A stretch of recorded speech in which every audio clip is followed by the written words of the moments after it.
I just got a message from a nice couple up in Canada that was talking about having bought an old house, and they want to fix the seals and jack the house up, but they don't know anything about how to do it, and they're a little bit nervous. So they wrote me a letter and asked me if I could help them, and it occurred to me that it's easier to show them how to do it on a video than it is to write a letter and try to explain it. So what I've done is I've come down here in the basement in order to do a little bit of show and tell.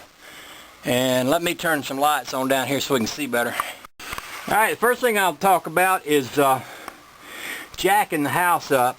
And one of the things I invented was these posts. I'm trying to get over here where you can see one. If you'll notice, they're shaped sort of like, well, I don't know, sort of like what? The house, I'll sit this camera here on the side of the washing machine. The house beam is sitting on this part up here, which is a beam that goes across. I've got a post in this side, a post in this side. I can put a 20-ton jack inside of this and jack this up. When I get it where I want it, I can drive a wedge in either side and let it sit there. That way I can keep the post mounted down here on the floor where I've got my concrete biscuit.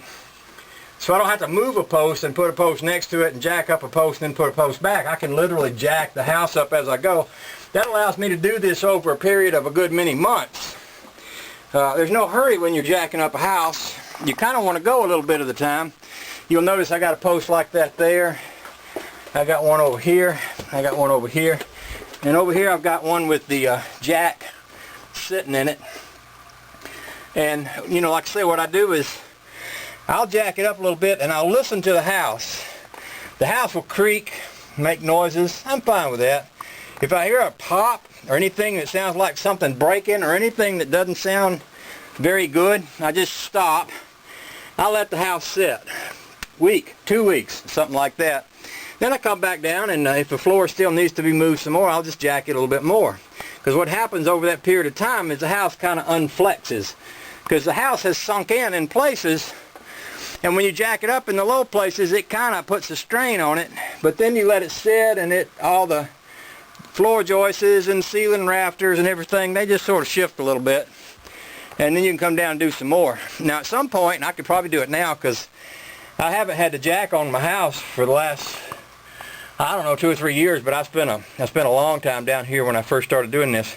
I could probably take these out and put a regular post in there, and I will at some point, but for now they're okay. So that's how I jack the house up.